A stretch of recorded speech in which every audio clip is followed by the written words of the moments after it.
అలానే మిసేసరావు ప్రజల వద్ద దాదాపుగా 32,000 టన్నుల బంగారం ఉంది. దాని విలువ 900 లక్షల కోట్లకు పైగానే ఉంది. ఇది ఆర్థిక వ్యవస్థలోకి తీసుకొస్తే భారత ఆర్థిక వ్యవస్థ బలోపేతం అవుతుంది, ఉత్పాదకత పెరుగుతుంది అనేది జయప్రకాష్ నారాయణ గారు ఇటీవల ఒక ఆర్టికల్ రాశారు.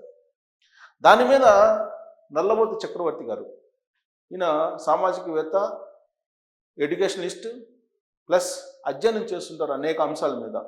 ఈయన దాన్ని అభ్యంతరం పెడుతూ ఒక ఆర్టికల్ రాశారు. అది నిజంగా ఆలోచింపజేస్తుంది. ఎందుకంటే నరేంద్ర మోడీ గారు ఈ మధ్యకాలంలో భారతదేశంలో ఉండేటువంటి బంగారాన్ని ఆర్థిక వ్యవస్థలోకి తీసుకురావడానికి గోల్డ్ మానిటైజేషన్ స్కీమ్ అనేది పెట్టారు. దాంట్లోకి రమ్మని చెప్పి అందరినీ పిలుస్తూ ఉన్నారు. ఈ మధ్యకాలంలో బంగారం ఎవరు కొనుగోలు చేయొద్దు అని కూడా చెప్తూ ఉన్నారు ఆయన.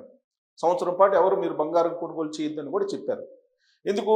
దిగుమతులు పెరుగుతున్నాయి. దిగుమతులు పెరిగితే కనుక విదేశీ మారక ద్రవ్య నిల్వలు తరిగిపోతాయి, మనం బంగారాన్ని ఎక్కువ కొనుగోలు చేయాల్సి వస్తుంది, కాబట్టి మీరు ఎవరు కొనుగోలు చేయొద్దు అని చెప్తున్నారు.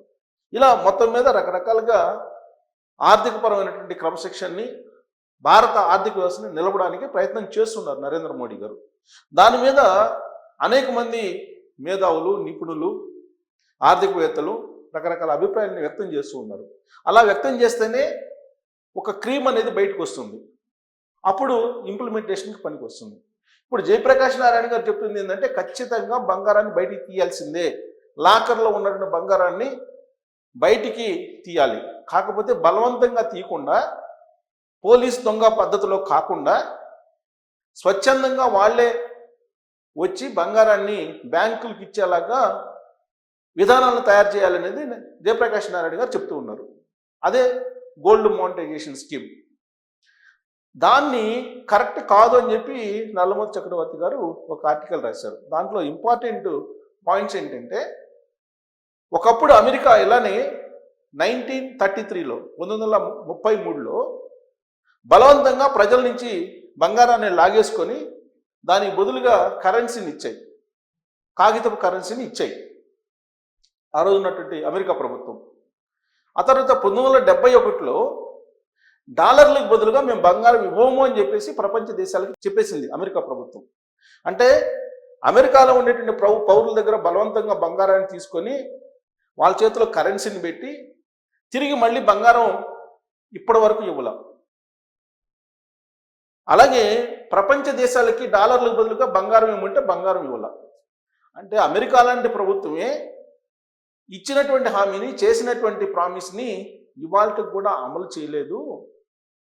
భారత ప్రభుత్వం దేశం కోసం, ధర్మం కోసం అనేటువంటి ఎమోషన్ని ఓదాన్ని క్రియేట్ చేసి మీ బంగారాన్ని గోల్డ్ మానిటైజేషన్ కిందకి తీసుకురండి, మీరు బ్యాంకుల్లోకి తీసుకురండి అని అంటే, మీరు నమ్మి కనుక బ్యాంకులకి బంగారాన్ని ఇస్తే మీరు నష్టపోతారు, మిమ్మల్ని ప్రభుత్వం మోసం చేస్తుంది, గోల్డ్ సావరిన్ బాండ్స్ ఇష్యూ చేయటం, అలాగే మీ గోల్డ్ కనుక ఇస్తే మీకు ఫిక్స్డ్ డిపాజిట్ బాండ్లు రాగా ఆ బాండ్లు ఇచ్చేస్తారు, మీ చేతుల్లో పెడతారు, తర్వాత మీకు బంగారం భారత ప్రభుత్వం ఇవ్వదు.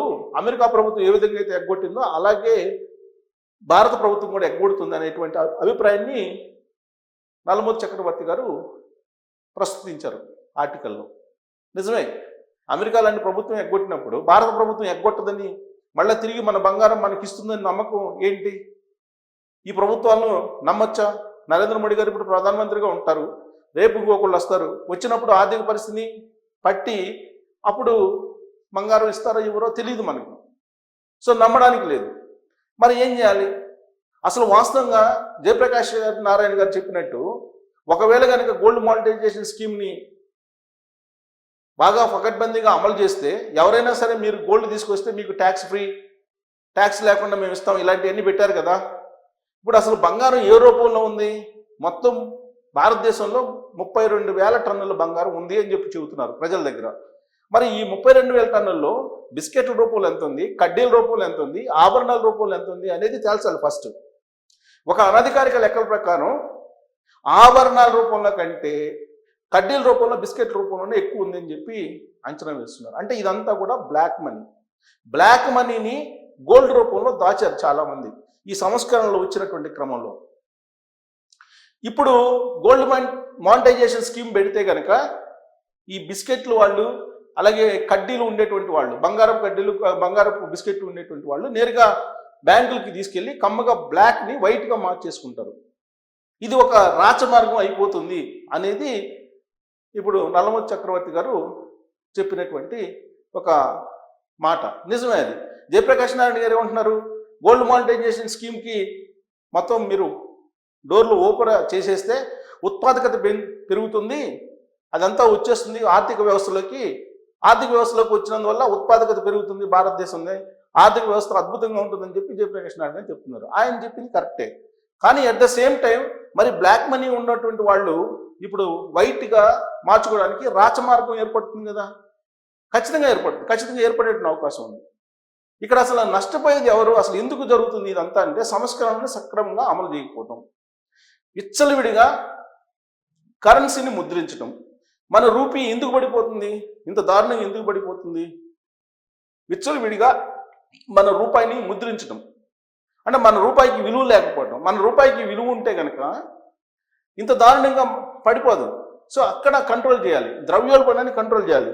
ఇప్పుడు దీని ఒక లెక్క ప్రకారం అసలు గత కొన్ని దశాబ్దాలుగా బంగారం ధర ఎంత ఉంది, అది పడిపోయిందా బంగారం ధర, లేదంటే రూపీ ధర పడిపోయిందా, అందువల్ల అలా అనిపిస్తుందా అనే దాని మీద లెక్క తీసుకుంటే ఒక డేటా ప్రకారం ప్రతి సంవత్సరం 10 గ్రాములకి లెక్క వేసుకుంటే కనుక 1950లో 10 గ్రాముల బంగారం ధర 99 రూపాయలు ఉంది. కేవలం 99 రూపాయలు 1950లో 10 గ్రాముల బంగారం ధర. అది 10 గ్రాముల బంగారం 99 రూపాయలు కేవలం. అదే 1960కి వచ్చేటప్పటికి ఎంత ఉంది, 112 రూపాయలు ఉంది. 112 రూపాయలు. 1970కి వచ్చేటప్పటికి దీని రేట్ వచ్చేసి 184 రూపాయలు ఉంది.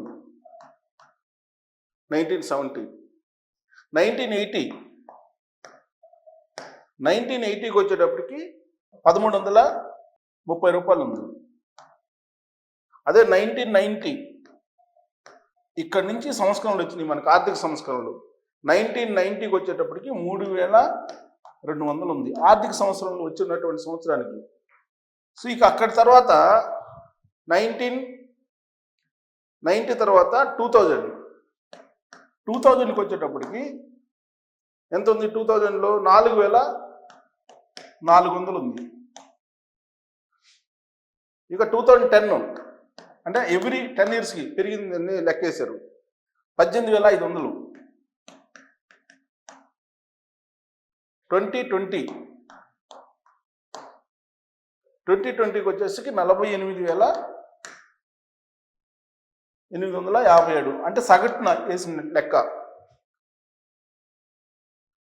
2026 ఇప్పుడు 2026కి వచ్చేటప్పటికి ఎంత ఉంది, 1,45,000. సో ఇది 75 ఏళ్ళు చూస్తే కనుక 75 ఏళ్ళు మొత్తం చూస్తే కనుక 100 రూపాయలు వేసుకుని సుమారుగా 10 గ్రాములు, అది కాస్త ఇప్పుడు 1,50,000 దాకా అయింది. అంటే ఎన్ని రెట్లు పెరిగింది? ఇక్కడ 100 రూపాయల నుంచి 1,50,000 75 ఏళ్ళలో పెరిగింది. మరి ఇది బంగారం రేటు పెరిగిందా లేదంటే కరెన్సీ రేటు తగ్గిందా అని అంటే మన రూపీ వాల్యూ తగ్గింది. రూపీ వాల్యూ తగ్గింది కాబట్టి బంగారం రేటు పెరిగినట్టు మనకు కనిపిస్తుంది. అంటే ఆర్థికంగా వీళ్ళు తప్పు చేస్తున్నారు. ఒక చోట పుండు ఉంటే మరొక చోట మందు వేస్తున్నారు పాలకులు. రూపీని బలంగా ఉంచాల్సినటువంటి పాలకులు రూపీని బలహీనపరుస్తున్నారు. ఆ రూపీని బలహీనపరచకుండా బలంగా ఉంచగలిగితే కనుక ఈ పరిస్థితి వచ్చిండేది కాదు అనేది నల్లమోతు చక్రవర్తి గారు చెప్తున్నటువంటి మాట ఆయన ఆర్టికల్లో. సో ఓవరాల్గా చూస్తే బంగారాన్ని మీరు ఇవ్వద్దు అని చెప్పి చక్రవర్తి గారు చెప్తుంటే, బ్యాంకులకు బంగారాన్ని ఇచ్చి దేశం కోసం ధర్మం కోసం మీరు ఉండండి అని చెప్పి నరేంద్ర మోడీ గారు, జయప్రకాష్ నారాయణ గారు చెప్తున్నారు. దానికి తగ్గట్టు గోల్డ్ మానిటైజేషన్ స్కీమ్ పెడుతున్నారు. తర్వాత అలాగే ఆర్థిక శాఖ మంత్రి నిర్మలా సీతారామన్ గారు ఇమీడియట్గా గోల్డ్ ఆడిట్ సోమవారం లోపల నాకు అందజేయండి అని చెప్పేసి బ్యాంకులందరికీ ఒక సర్క్యులర్ పాస్ చేశారు, ఒక ఆర్డర్ వేశారు. అంటే బంగారం ఎంత ఉందని తెలుసుకోవడానికి, బంగారాన్ని హోల్డ్ చేయడానికి, లాకర్లో ఉన్నటువంటి బంగారాన్ని బలవంతంగానైనా తీసుకోవడానికి ప్రయత్నం చేస్తున్నట్టుగా సంకేతాలు చిన్న చిన్నగా వస్తున్నాయి.